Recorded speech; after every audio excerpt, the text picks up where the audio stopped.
What's up, people? Happy Wednesday. Hope all you're having a great day. So let me get into this episode of General Hospital. So Ava goes running to Silas for help, begging him for help. And of course, Silas, being the dummy that he is actually going to help her. Because my guess is he don't know that she killed Connie Falconeri, so he's going to hide her, not knowing that he's actually harboring a fugitive. So what happened? Sam and Patrick, I love their team. They showed up at the Quartermain mansion and they actually eavesdropped on a conversation Larry Ashton was having with Jerry Jacks. And he said some very interesting things. And he mentioned something about a safety deposit box. So when Sam came up with the idea for Patrick to stall Larry from going into his bedroom while she go in there and look for the key. So Patrick came in trying to stall Larry, and then, I guess he apologized or something for some reason, and Larry accepted it. But before Larry could go to bed, he told Larry they should have another drink. And this fool Larry sitting there trying to act like he don't want to have another drink. Please, you're a wino. Of course you want to have another drink. You're a lush. So they pour a glass of gin, and that's when Sam was at the back door signaling for Patrick to come out. So Patrick decided not to take the drink, and he left. And this fool Larry gonna take Patrick's drink and dump his drink into his drink to make his bigger. I was like, you are an alcoholic. Haven't you ever heard of Alcoholics Anonymous? Like, go get yourself some help, Larry. Straight up, he's a wino. God. He gonna clean that whole mansion out of liquor. Like, that don't make no sense. So Sam and Patrick, Sam says she didn't get the key, but she found some clay or something like that, some Play-Doh or something like that. And I guess she made a mold of the key, so that way I guess she could go to a locksmith or something like that and get a key made that is duplicate of the key for the safety deposit box. Which was pretty smart of Sam, might I add. She would make one hell of a detective, I'm just saying. Sam should be on the PCPD. No shade to Anna Devane, but I mean, clearly her other police officers are incompetent. See, this is why I think being a PI is a little bit better than being an actual cop, because you can work outside the law. You know what I mean? You don't really have to go by the book. You can do unethical things. So they leave, and anyway, back at the hospital, Michael is pissed because Ava left. She escaped, and he accused Kiki of helping her mother escape, even though we all know that's not true. But I wouldn't blame him for not believing the little tart. And he basically went off on the bitch. Like, he went off on Kiki basically yet again. And that's when Morgan came in. I wish Morgan would shut his little smug ass up. I am so sick of him and Kiki. Everybody keeps saying the same fucking thing. Oh, once Michael calms down, he'll forgive or he'll start to come around. No, he won't. Like, are you serious? Is he really supposed to forgive all you lying bastards? And then people keep saying, oh, well, the Quartermains are no better than Sonny and Carly. I beg to differ on that one. See, the Quartermains growing up in that family, they're not perfect. Of course not, because they backstab each other.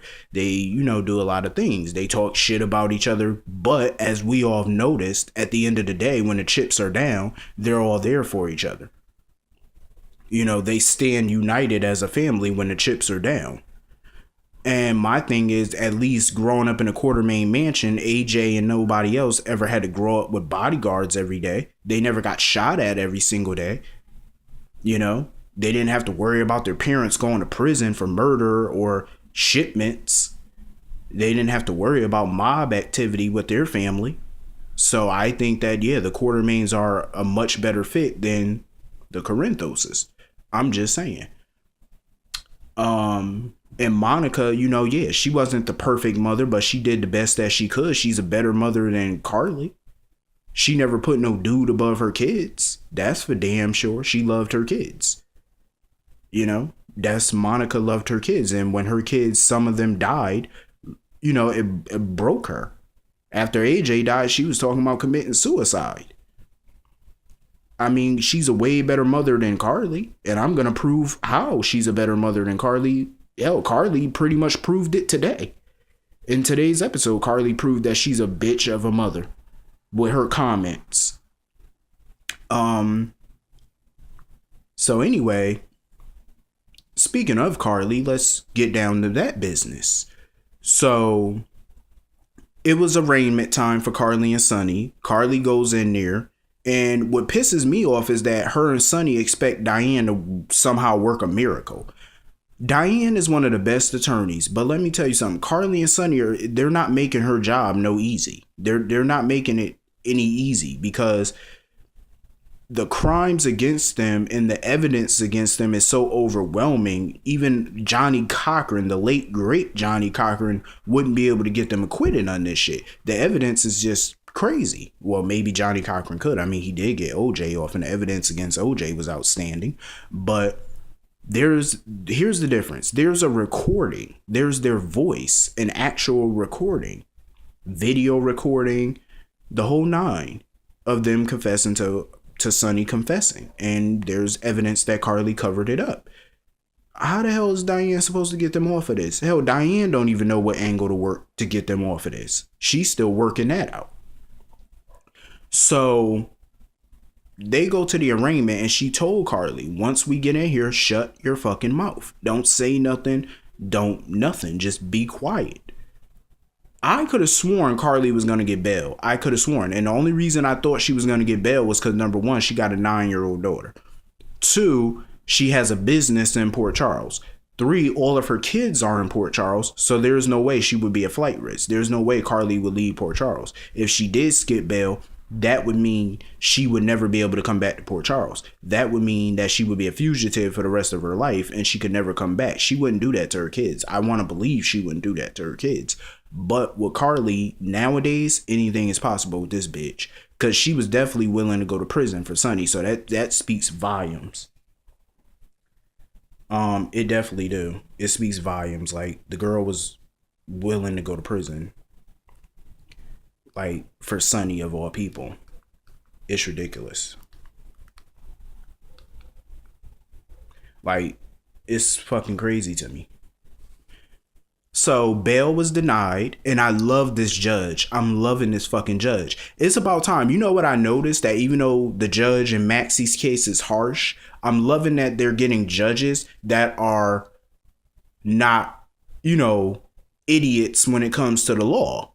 You know, these judges are actually doing what the fuck they get paid to do. They're upholding the law. And I'm loving that they're throwing the book at some of these people because they fucking deserve it. They committed murder. They covered up murder. They should get the book thrown at them. I don't get why Bobby is so pissed off at Scott for doing his fucking job. Carly covered up a murder. She's an accessory. What do you want him to do? Give her a light sentence? Not charge her at all? That would be stupid. She committed a crime. He has no choice but to charge her. As district attorney, how do you think he's going to get away with that? By not charging her when it's all over the damn media and all in the public. Carly covered this up. It's practically public knowledge. There's no way Scott would get away with not cuffing her. He had to charge her. There's no way as a DA he would get away with that. So he had to do his job. Bobby need to go have several seats. Your daughter committed a crime. Get over it. And she's sitting there trying to guilt trip his daughter. Trying to guilt trip Scott by bringing up his daughter. You can bring up his daughter all you want, but the fact is his daughter is not the one being charged with accessory. Yours is. So he's doing his job. It's nothing personal against you, and I doubt it's personal against Carly. Business is business, and this is all business. So whether you like it or not, your daughter committed a crime. Stop trying to make excuses for the bitch. She willingly committed a crime. She knew it was a crime when she did it. Hell, before she even thought about doing it, she knew it was a crime. So, hello, she's a grown woman. It's not like she's mental, like she has a mental disability and she didn't know what the hell she was doing. She knew full well what she was doing. So you get what you get. You reap what you sow. So bail for her got denied, and I was kind of shocked by that, but I understood where the judge was coming from, and I'm happy the judge did deny bail. But of course, Sonny wants to jump in as the hero, and he decides to make a deal with Scott. Basically, drop all charges against Carly, and he will plead guilty to all charges. So that way there's no trial, and Sonny will go straight to Pentonville. Some people are going to say, well, that was nice of Sonny. It was selfless of Sonny. No, Sonny don't get no props for me from doing that.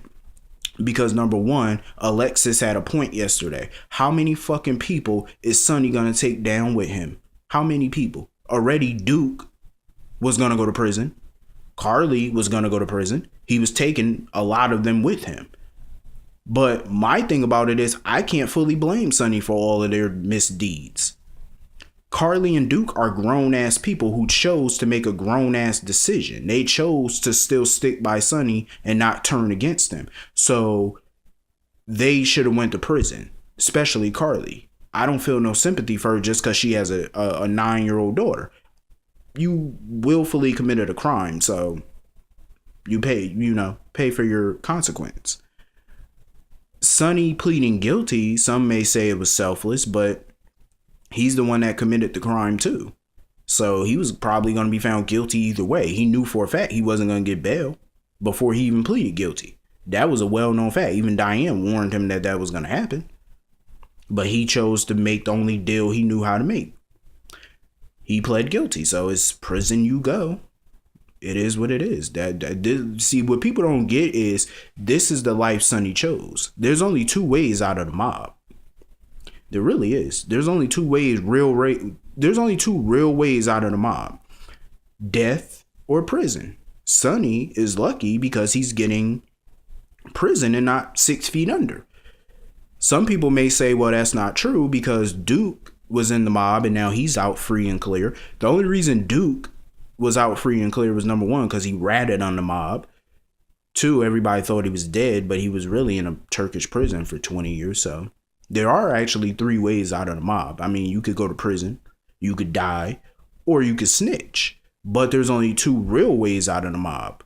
Because it's like once you join the mob, you're in the mob. There's really no way out. You never escape it. Even when you do snitch, you never fully escape it because now you're labeled as a snitch. And you can still get killed at any given time by your former mob family. So, either way, once you're in the mob, you're in the mob. And this is the life Sonny chose. So anyway, Anna brought Julie and Jerome into her office because she wanted information about the whereabouts of Ava, but Julian wasn't giving up shit because he claims he doesn't know anything, and I believe that he don't know anything.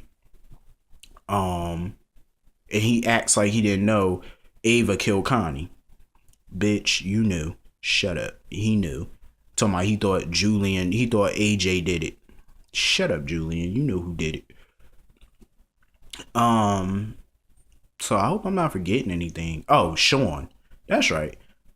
Sean and Jordan decided to tell TJ what really happened to his father. That Sean and Jordan were having an affair. His father found out about it. He attacked Sean. Sean shot him because his father was going to end up killing Sean. I have a theory about this.